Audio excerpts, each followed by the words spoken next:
And Andrea Perry is a psychotherapist. She's written books not just about claustrophobia. She's also written about attachment. She's written about procrastination, eventually.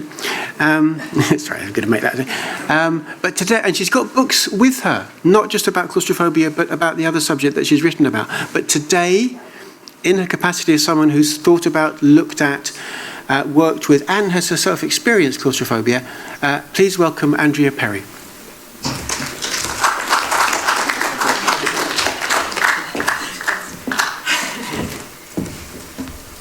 Okay, good morning, and thank you very much for inviting me to this lovely theatre and to the day.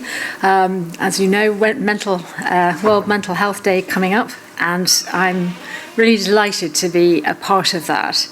Let me just go to the normal. Right, there we go. Yes, I used to work in mental health before I became a psychotherapist, and I've experienced profound claustrophobia and anxiety myself. So somebody said poacher and gamekeeper. I feel that I know some of these things and really wanting to share them with you today.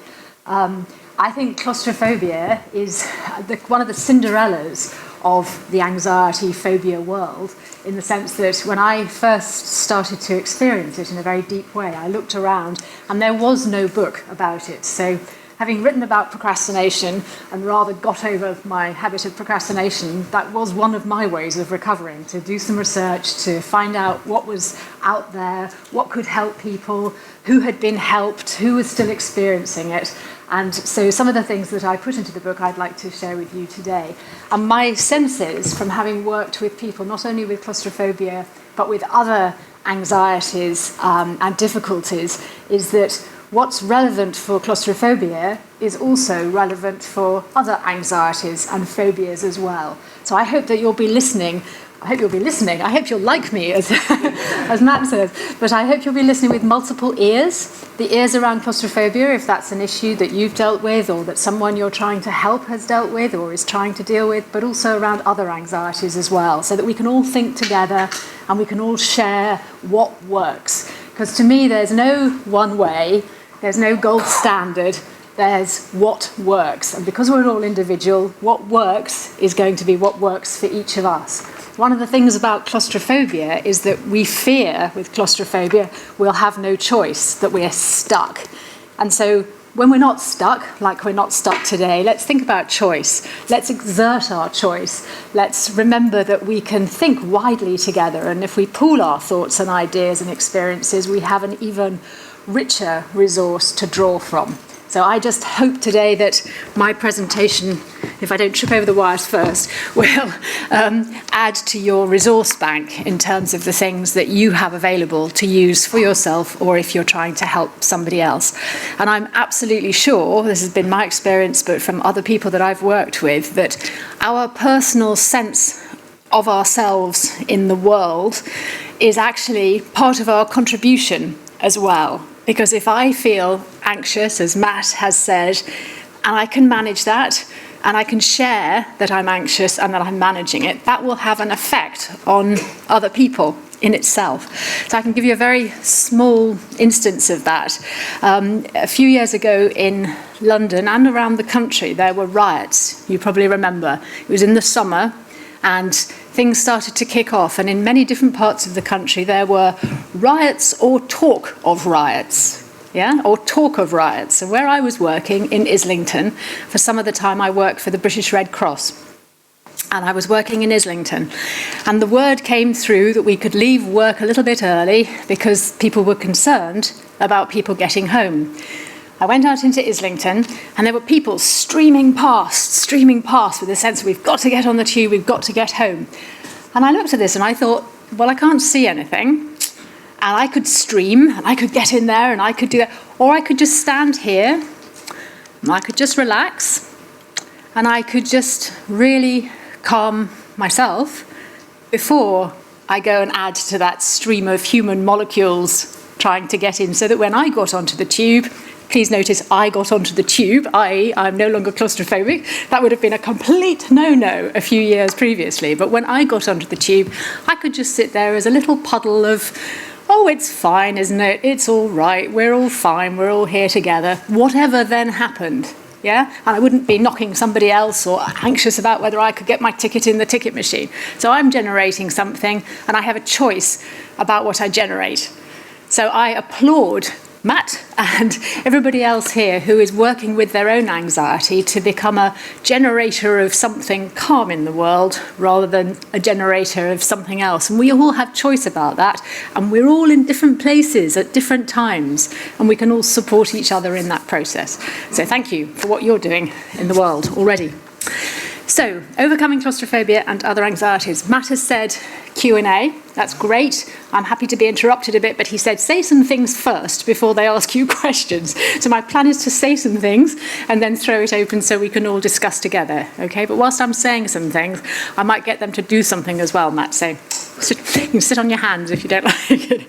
Okay, and I want you to see that I've put pictures in here, because if we're talking about anxiety, I do not want you guys to sit here feeling more anxious, okay? I want you to sit here feeling relaxed, hopefully interested, hopefully not so relaxed you'll go to sleep. If you want to, we'll be quiet around you, but I'd like you to be interested and engaged with this. So you'll find there's lots of images of landscapes, because to me, landscapes is the opposite of claustrophobia. It's not everybody's opposite, but it's my opposite, and it's my PowerPoint, so this is what you've got today. But that's why they're there, in case you wonder. Okay, so this is what I'm going to talk about. I'm going to talk about feeling safe and what that means, and about building our resources. Because whether we don't experience anxiety now, or whether we do experience some kind of anxiety or phobia, the opposite of that kind of anxiety is a sense of deep internal security, isn't it? So that's something I think behoves us all to keep developing, keep resourcing, keep increasing our capacity for resilience. I'll very briefly look at what a phobia is and what the experience of claustrophobia is like, both for me and for other people. And something about the causes. I'm not going to dwell on that too much, but I'll also look at what I call the canaries in the coal mine syndrome. Perhaps you know what that means, canaries in the coal mine, but we'll come back to that. So I'll explain what I mean. And then finding your way out. And I choose those words, obviously, advisedly, because for most people, the cure for claustrophobia is to get out. I'm not claustrophobic if I'm not in a lift. I'm not claustrophobic if I'm not in the tube. So obviously that's out. But what we want to be able to do is to go back into the places that maybe we've avoided in order to experience what life will be like. I had a young woman contact me who was desperate that her career had come to a stop because she was claustrophobic. Now, people who don't know much about these things think, how do those two things relate together? Anyone got any ideas as to how her career could have come to a stop because she was claustrophobic?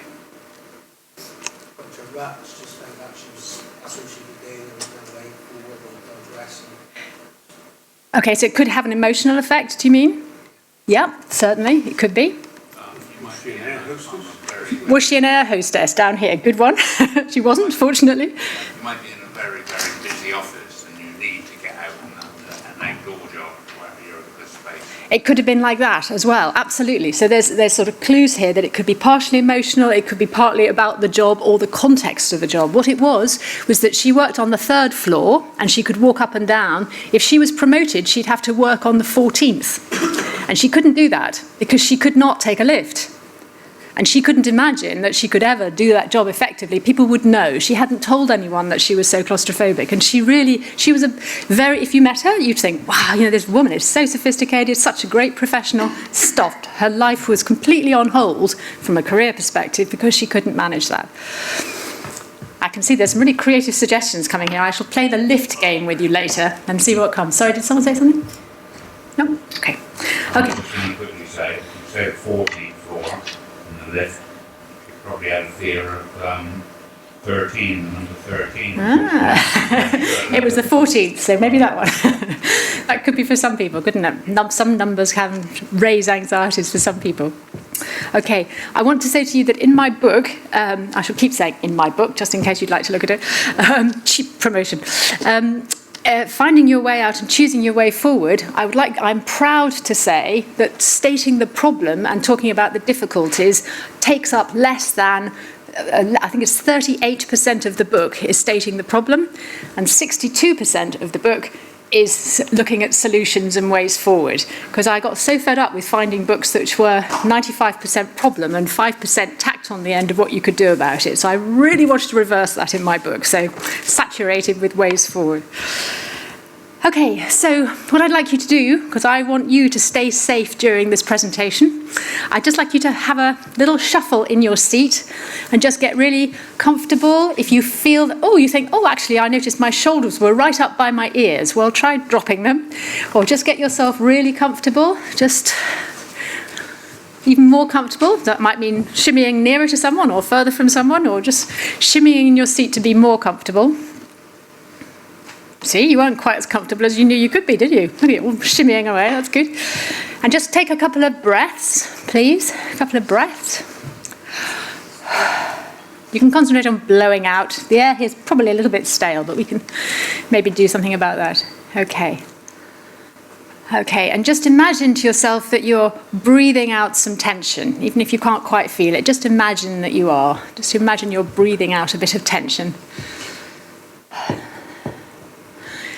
And now just imagine that you're breathing in a bit of freshness and a bit of reassurance and a bit of resilience, something positive, that's something that's nice for you. Imagine you're breathing in a bit of that, a bit of courage, a bit of chutzpah.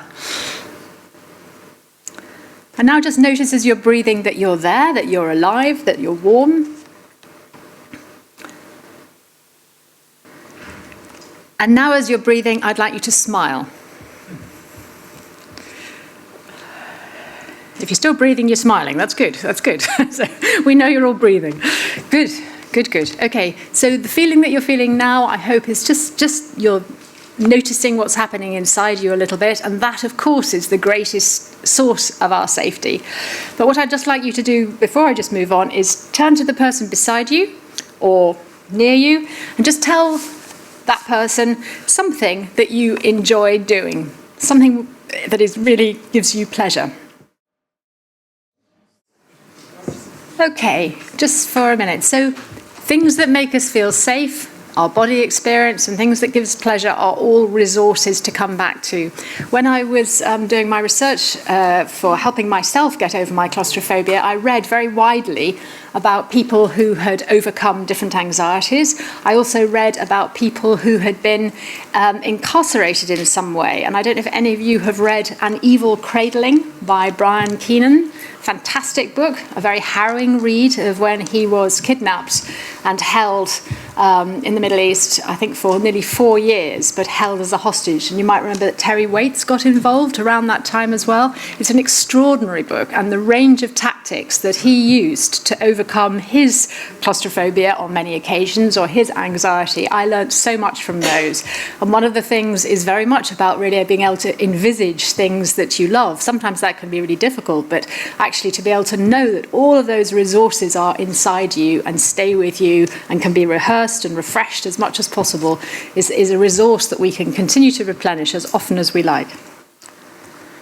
Okay, so what sorts of things help you? Can you just call out some of the things that either that you enjoy or things that make you feel calm? Rambling? Terrific. When you're speaking or when you're actually walking? Both. Yeah, me too. Fishing. Fishing? Fishing. Carp fishing. Okay, thank you. Carp fishing. Being outside. Music. Lovely. Nature. Yeah. Singing. Singing. Did you watch the Naked Choir last night? Any others? Uh-huh. Football. Football, drawing. And what about things that help you feel calm? Yes. Valium. Valium, chess, okay. Scrabble. Yes. Going to the seaside, thank you. I heard the seagulls on the way in here this morning. Listen to music. Uh-huh, more music, yeah. Listening to the waves. Lovely, yeah. Coming and going for time. Wonderful, yes, wonderful. That sort of across the shale and across the, yes, beautiful. Good. What a great range of sensory things you have here. So no one's mentioned people, interestingly, but we also have family and friends. Some people find it very helpful to use breathing. These are all just very simple things. Visualization, I've mentioned. Getting grounded, I would suggest you're rambling, going for a walk in the countryside, really noticing yourself on terra firma, wonderful. And including walking and exercising, all that research on what's called green exercise from the University of Essex. What a surprise that the benefits of taking exercise in the open air are double the benefit of being in the open air and of exercising on their own. So if you exercise in a gym and then you go and breathe outside, you haven't done as well as if you had done your gym exercise in the open air. Well, hey, what a surprise, but someone's got their research grant for it and it's worked. So hey, that's... It's been, I think it's devices, wasn't it? The doctors were prescribing it now, exercise rather than medication. Fantastic. And I think that's spreading around the country, in fact. Absolutely. I think you will see more of this. We'll see more of this, that they're actually recognising the benefits, including reduced social isolation when people are actually outside. And so more walking parties, more walking groups. And if devices are doing it, then they're ahead of the game. That's absolutely great. Really terrific.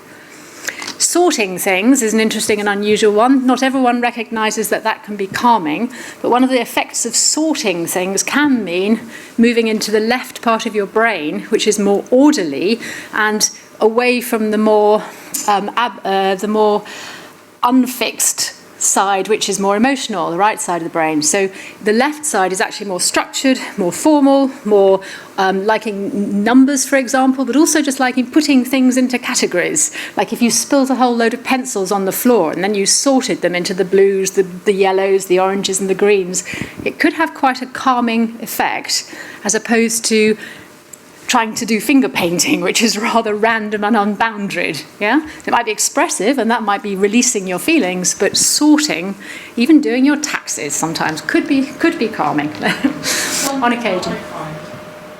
I find quite helpful for my things that I do at home. Not on a daily basis, but I do it at home. But it's not like spring cleaning and things like that. I find it very therapeutic. Yeah. Yeah, and not on a daily basis is probably right, isn't it? Because it's more like something you're going to choose to do rather than something you feel you have to do. Yeah, great. And your house, I'm sure, is the better for it. One thing I've always thought about, self-medicate as well, from my progression, but I always find balance is individual balance, because people talk too much or exercise too much. It's not getting the balance for, to avoid claustrophobia, anxiety. Great, and I'm sure that every person's balance point is different, isn't it? And it varies, but to know what that means inside yourself and to be able to know yourself well enough to know, oh, I'm a bit far, I need a bit of, is a real life skill, isn't it? Yeah, I couldn't agree more. Okay, so as we know, I think, a phobia, it's an extreme or irrational fear or aversion. She suffered a phobia about birds. And what it leads to is avoidance. Yeah? Can we agree with that? So that we're actually going to avoid the thing we feel phobic about. So if it's public speaking, then you wouldn't get me up here on the platform. If it's birds, then I wouldn't go down and watch the seagulls. I wouldn't go in the park. I wouldn't put crumbs out for the birds. I'd stay away. And I might even start, if it got very bad, to avoid pictures of those things. And I might even feel really quite aversive about the thought of it. So that one of the people I spoke to about claustrophobia, I was conducting interviews with people, I was sending out questionnaires to people, and after really only a couple of minutes talking with her, she had agreed to do this, she said she would, she said, I have to stop. And you could just see her levels were rising of anxiety. Even thinking about talking about it with me was too much. So, of course, we stopped. It's not for me to ask somebody else to tolerate that anxiety. If they're telling me to stop, I honour that. It was not a therapeutic piece of work in any way, and that's not how I would work anyway with someone getting very anxious. She needed to exercise that choice. Stop, we did. Yeah? So I don't want anyone to feel that they have to do this, but I mean, I can very happily put my hand up to say I have had claustrophobia in a seriously profound way. Can I just ask if there's anybody else here who has experienced or is experiencing phobias as well, of one kind or another? A couple of people? You got stuck in a lift. Okay. Okay, so, and that led to a phobia? You were claustrophobic before it happened or afterwards? And during as well, I'm sure. Okay. Okay, so thank you. So there's somebody here. Anybody else experience any phobias of any kind? Leading sheep. Sheep. You don't ever lead sheep or anything. No. Okay. Yeah. Any others? Any other phobias? I would identify a phobia about sorting things. I get a phobia about clutter. It drives me mad, and yet I get the space where I really can't go in the house. Okay. Close the door.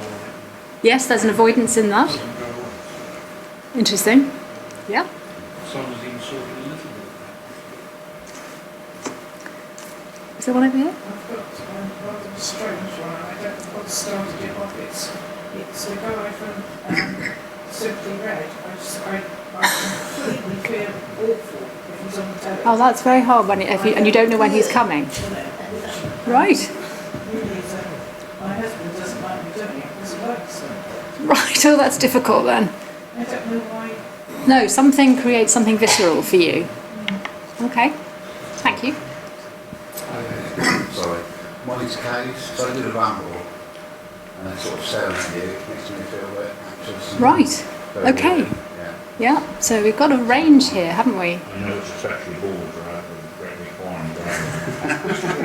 Okay. My stepdaughter has a very profound spider phobia, although she's got a lot better now, but a lot of people really don't like spiders. Public speaking, are you all completely fine with that? Is it? Going alone into a room full of people who are talking. Right, that's something you'd really avoid. You'd really avoid that one. I don't know if you heard that lady said going alone into a room full of people talking. Ah, a microphone. Hello. I used to have a fear of being left alone in the house. I had a panic. My parents went out one evening and I had a panic attack when they left. And then after that, it took me about 3 years to get over that. And this is the thing, isn't it? It can take a while. It's interesting. Some of the things that people have said may start from a trauma. We'll look at the causes in a moment. Not all traumas are traumatizing, and I'll come back to that. But sometimes something happens and it changes from that one thing that it was, and somehow it stays with us in some way, and then other experiences seem to accrue that have a sense of that original experience, and then we start to avoid them. So it's like something plus our behaviour and our thinking about it. It isn't the thing itself, yeah? And we'll come back to that as well. I also will come back to this word irrational, because I take exception to that, so we'll see. So these are some of the synonyms, as you can see: irrational fear, fear, dread, all those words, which I'm not going to dwell on for the moment, but they're all there.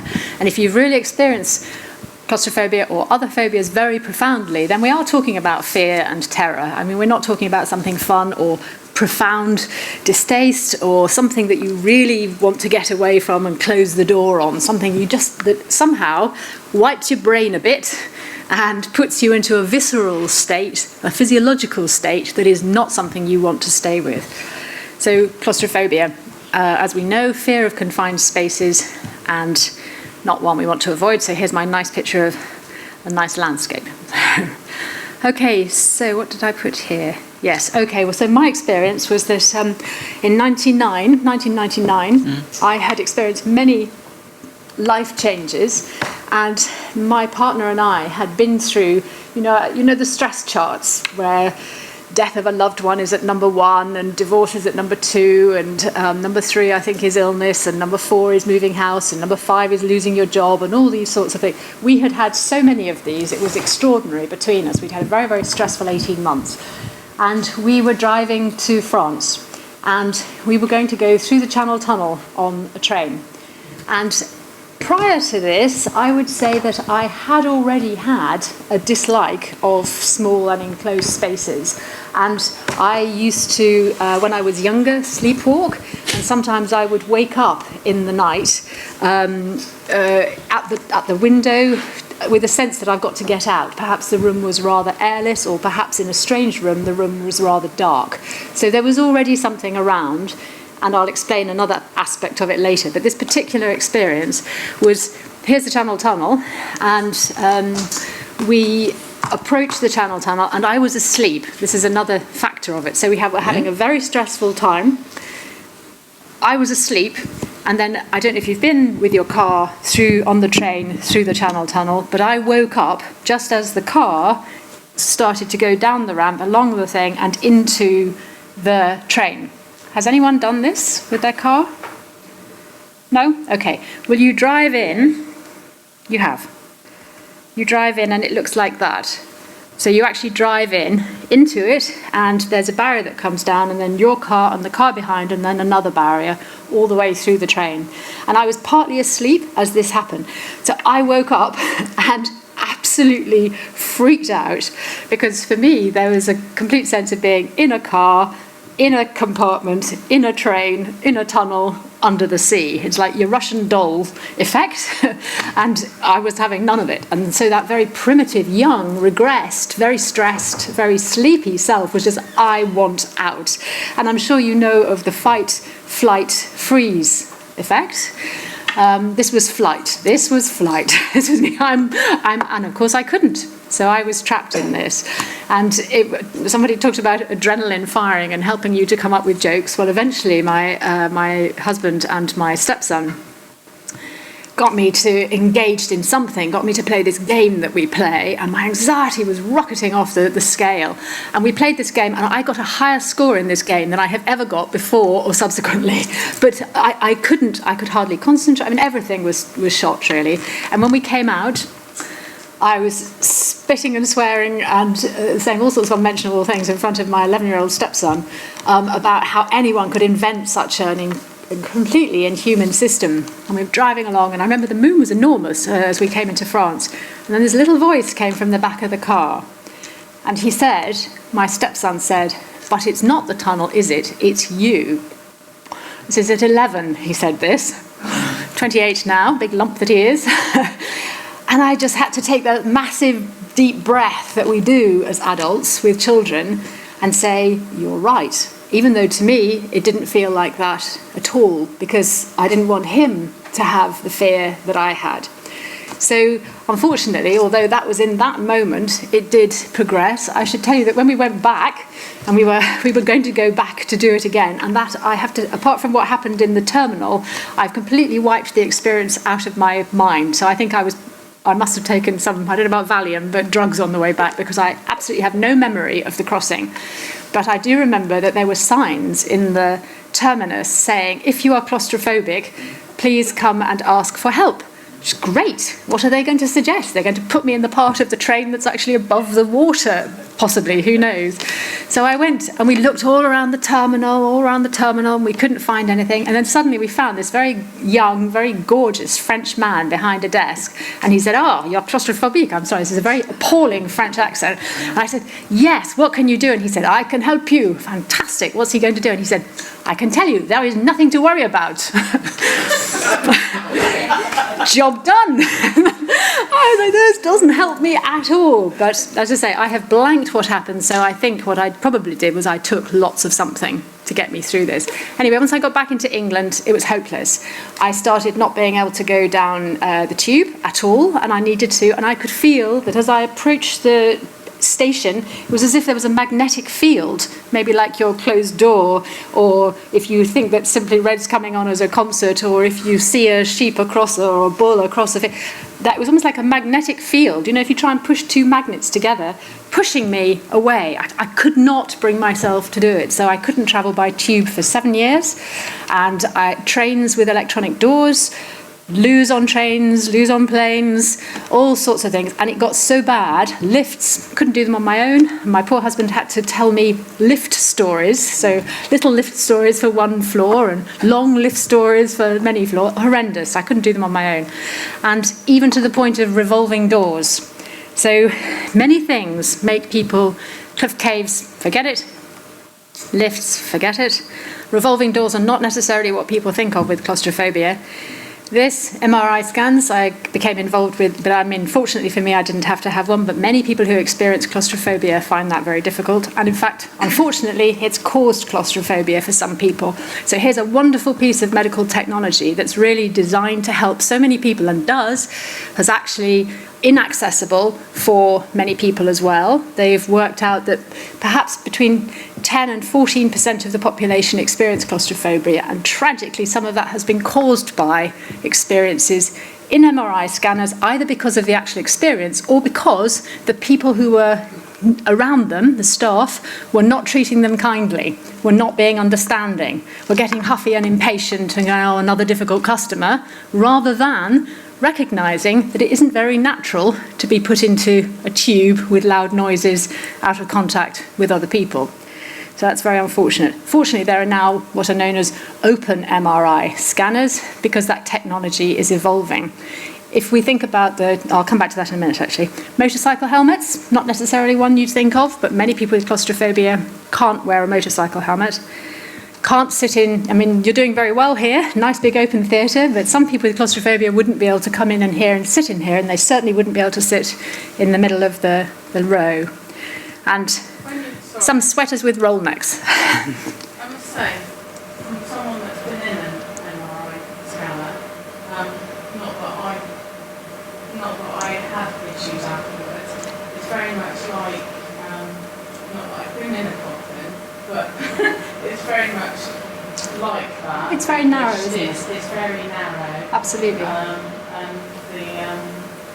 the lady that I was, that was taking my scan, she wasn't very sympathetic around things. I was very young at the time. I was a child. And I had dye injected, so you have your stars and things like that. So that makes anxiety levels go up even more. It does, it does. They're just like, well, just get on with it. It's unusual, and they don't like help you and tell you what's going to happen. That's right. And it is very unusual. It is, exactly. It is, and I'm really. It's bizarre. It is. Because it is very close to you. Absolutely. You're on your own because nobody else is in the room because they're in a separate room. That's right. So you feel very alone. Yes, that's right. And all you see is like a go round. That's right. Go round. Yeah. So it is very isolating. I think that's the thing, isn't it? Exactly. So it's really, isn't it a shame? Isn't it a shame that this technology that is so helpful and so constructive has been developed in that way? But I think what is good is that there are some people who've recognised that it's not very human. Do you know that the first ones that were invented and used were actually in a crypt? A crypt, as in below ground in the hospital, the first hospitals, and they actually went into a wall. Can you imagine? I mean, we think, how could... But it's because people who develop technical things are not necessarily the same people who've got empathy and human need in the same way. They recognise technical challenges, but there are other people who need to come along and humanise them. It's a bit like tube trains. The first tube trains in London were built without windows on the basis that there isn't anything to look at, which is true. But we know that getting into a tube train with windows gives us a sense that you can see out and you can see when you arrive at the station. So technology does this, and we'll come back to technology in just one moment. So yeah, I'm really sorry that's been your experience. I'm glad that it hasn't left you with profound claustrophobia. And you're absolutely right to say the staffing element, that is actually almost easier to amend than the technical one. The technical one takes years. This could take half an hour's worth of training. Really it could, or an hour's worth of training. And that's something about the sensitivity of all professionals who are working with people to take these things seriously, to validate it, and to work from there, really. Talk to you and tell you what's happening. That's right. Very different experience. It's a bit like, let's just have your... Please go ahead. Thank you. On our landlords, we were up in Long Ashton in Bristol, and it was a lovely day. It wasn't yesterday, but the Tuesday before. Oh, lovely. And being a lovely day, we decided to extend walk and to put some suspension bridge from the viewing area. Yep. But because there was a group of us, some of us, Steve and myself, we had a fear of heights, and looking down, you know, Yep. on Criminal Centre. But because we were with a group, Yes. we went over the bridge and back, Wonderful.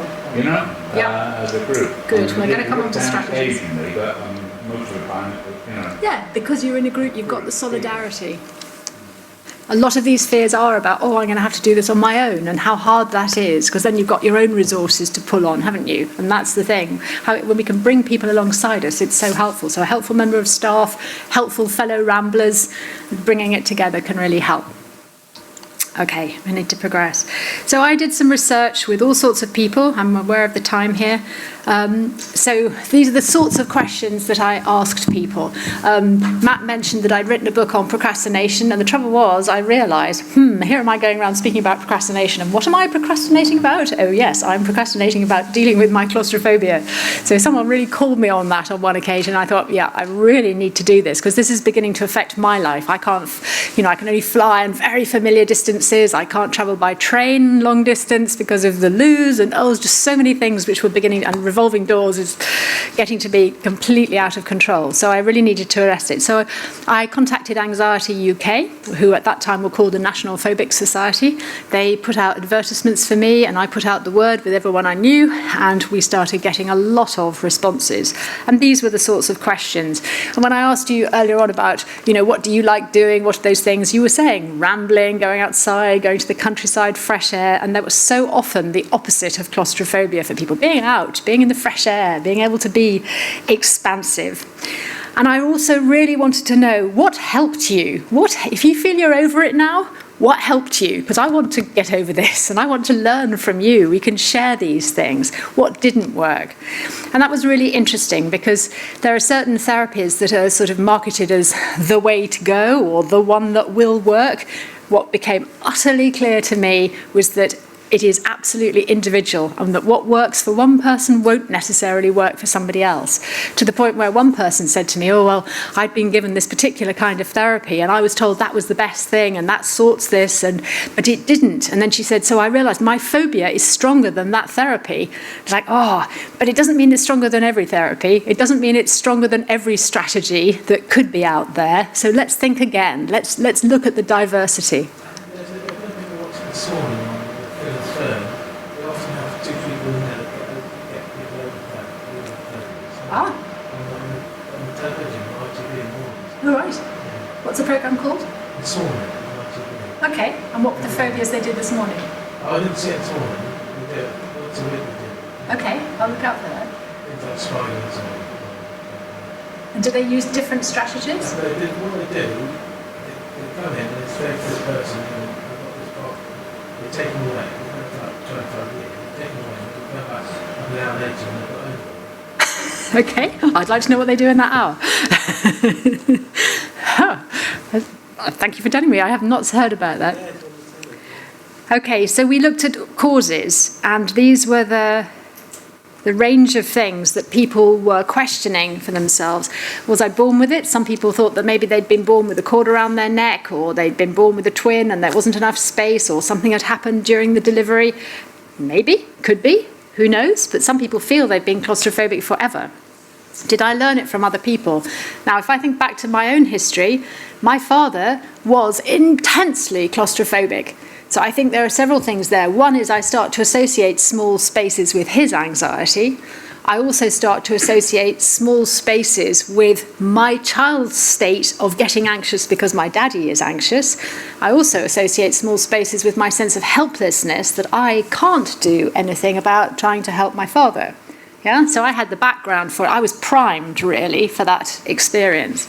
So that learning could be by association, or if there's a sort of family strategy of avoidance around issues, that can be something we learn.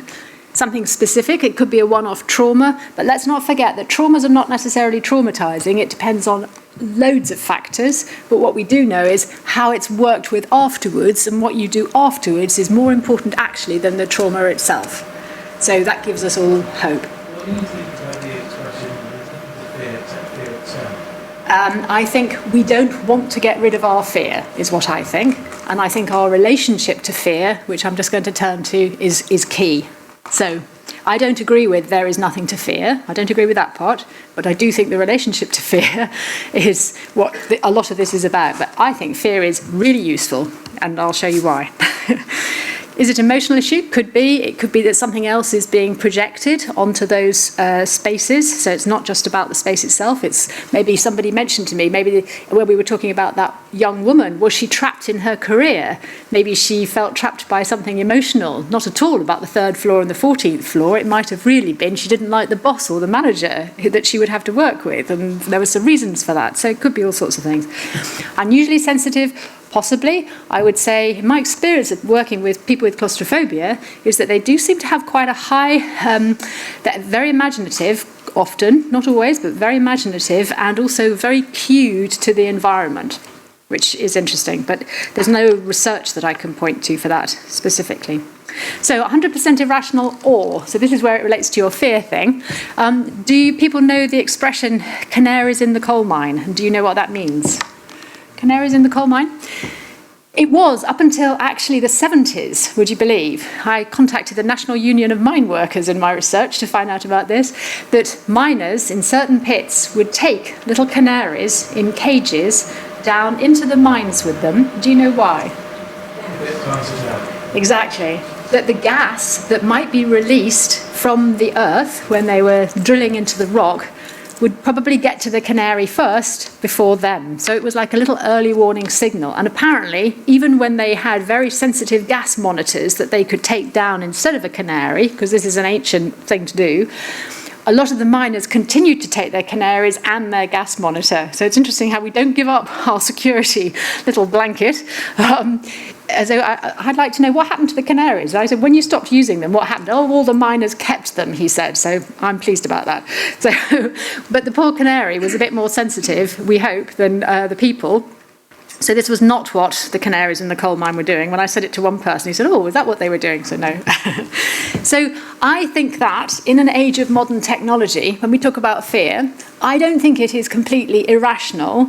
Now, I want you to remember that you need to stay safe in these conversations, because I could say several things that might start making you frightened or you more aware of things. But if we take a very simple example, windows in cars which are electronic windows. Okay, do you know which window you should break if you had to get out of a car that fell into water? Which window should you go for? Which window will break most easily for you to get out if your electronic windows, because they're in water, won't work? Which window? No, it's not. And I think this should be in the driving test. I think we should all be taught it's your window, it's the driver's window to your left. The windscreen is specially reinforced. The window on the left is not. So you should go left. I'm sorry, I'm in a French car here, and left or right window. But you should go to a side window, not the windscreen. Now here we are, an intelligent, educated audience. How is it we don't know that? And that's because modern technology has put us in a situation where we press buttons and things get controlled, and we're in them. So I would say people who are worried about being in cars with electronic windows, that part of their claustrophobia, that fear they have, is not irrational. It's entirely rational, and it's something we should have. We should have the driving test amended so that people know how to get out of cars straight away. Now, in my book, there are many more things like that, but I don't want to make this audience feel anxious. I would go after an electronic sunroof. Great. If the car has a sunroof, that would also be a good idea. But the windscreen is not the one to start with, but it's where people would automatically go. It should be. Would you agree? Do you think that should be in the driving test? Do you think people should know? I personally do. And there was a piece of legislation in Europe that said that all cars with electronic reinforced windows should have a little safety hammer in the thing here. What's it called? The thing here between where the handbrake is. There's a thing, isn't there? That there should be a little hammer there that you could use to break away. Oh, well, I think so too, but that was a piece of EU legislation that car manufacturers are not implementing. There are many things like that. So I think canaries in the coal mine, I think people with claustrophobia today are flagging up. If you are with a person who has claustrophobia, they will know where the emergency exit is at all times. They're very useful people to sit near.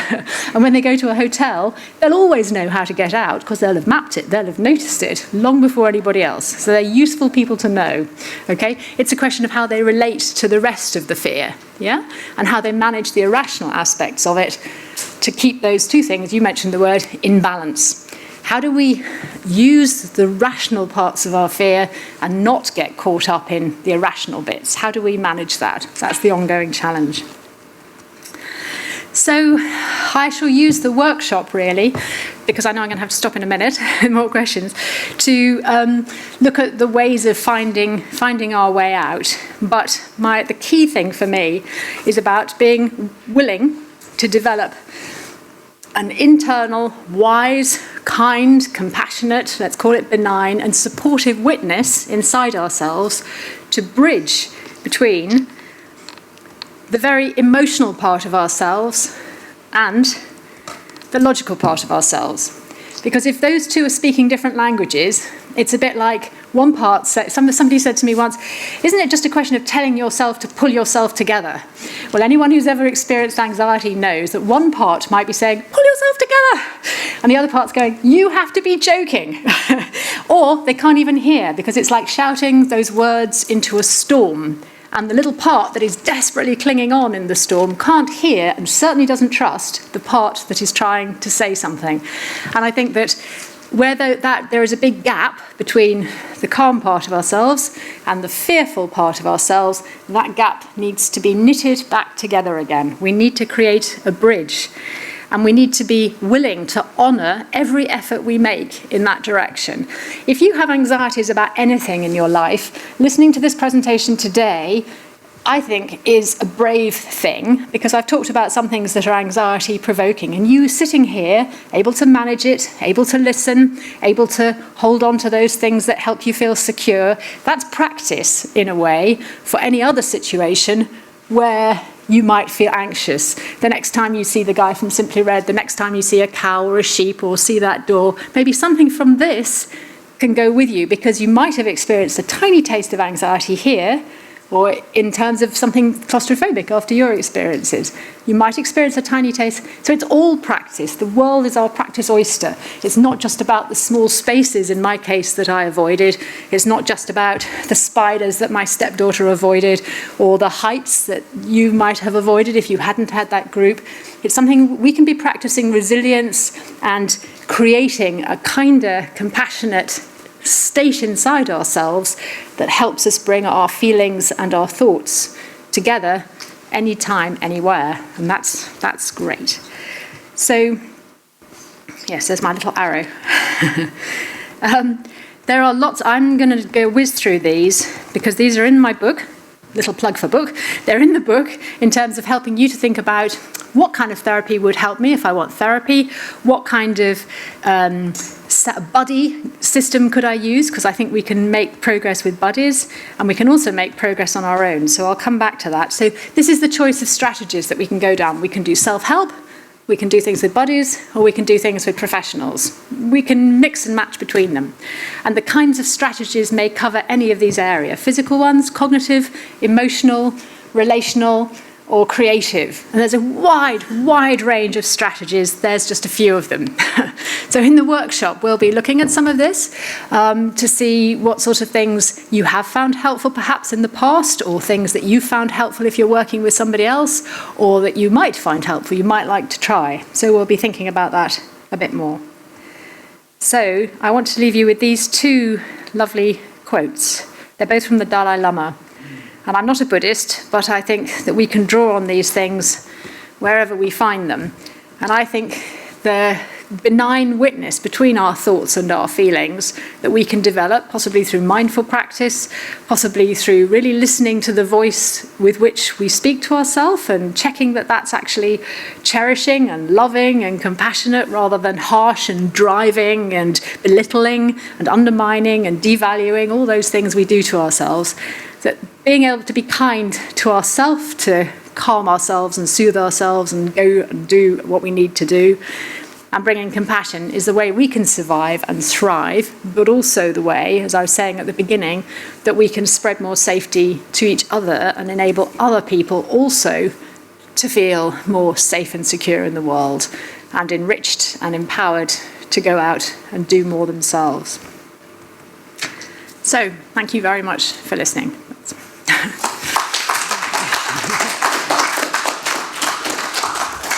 We have a few minutes if you want questions. Any more? We're almost out of time. I reckon we've got 3 minutes for questions. But Andrea is very accessible and approachable. She will be giving a workshop a bit later. But here, are there any burning questions right now? Because we've got it right here. What do you do if you're stuck in a lift with somebody who you don't know, who suddenly goes quite freaky because they're stuck in a lift and they're claustrophobic? How do you deal with them? Okay, so when you say stuck in a lift, you mean the lift has got stuck? Yeah, it was between floors as well, it wasn't even on the floor. Yeah, it was between floors, so it's going to be... It actually happens to me, and the worst part of it wasn't that I was stuck in the lift because it didn't make me claustrophobic. It was because I was with somebody I didn't know particularly well. Yeah. And they completely, normally rational behaving person, completely flipped out, and I didn't know how to help them because they obviously. So I just very calmly tried to distract them. Okay. I wasn't sure if I was doing the right thing. What effect did that have? I talked about what I was, that I pushed the alarm button and that somebody would be helping very calm, slowly. He didn't seem quite as bad. Okay. But as I say, it was a shock. Of course, absolutely. So you talked in quite a modulated voice. And I explained what was going to happen. Marvellous. And that if we waited and kept still, that it would be a few minutes before somebody would sort out the situation and either talk to us or do something else with the lift. And it was only a few minutes. I was thinking, what if it's more than a half an hour that they say? Okay. There was a sign in the lift actually saying, if the lift gets, if in the unlikely event, and that's happened to me, that the lift gets stuck, we will guarantee that you will not be in there for more than 30 minutes. So that was reassuring to me. Yes. Maybe I was a bit panicked in the first place, but I mean, you're sort of, when somebody's more panicking than you, your logical mind starts to work now. I don't know. Yes, you moved into a role, didn't you? You moved into the role of caretaker or caregiver, and often the emergency services will say the same thing. When you ask them how they coped with an emergency, they say, because I was in role, I was the person there to help. And often that happens to us if there's somebody who is in more of a state than us, somehow we move into that other position. Although you started by saying, I didn't know what to do. I don't know if you'd agree, but it sounds like to me you came up with several great strategies, and all of those things seem to have an effect. And I'm certainly not someone who could stand here and say, here's the top 10 things that you must do every time. I could say, here's a selection, and you've already articulated a selection. You need to just try them. But you staying as calm as possible, you modulating your voice, you giving information, you not ignoring the person or shouting at them or telling them not to be stupid, all that kind of provocative stuff, you are absolutely going in the right direction. Because any of us who were feeling upset and traumatized, we would want someone like you who was trying to be calm themselves, who was noticing. You could keep your mind clear, you could read to the person, you could speak to them, you were being respectful. That's what we would want from someone. That's what we would want. So I think we have to think, what would we want from somebody? And it sounds like you drew on that in an instant. So well done. Well done. Thank you. I'm going to need to draw us to a close. Yep. But thank you so much. That has been a really, really engaging, helpful, and affecting talk.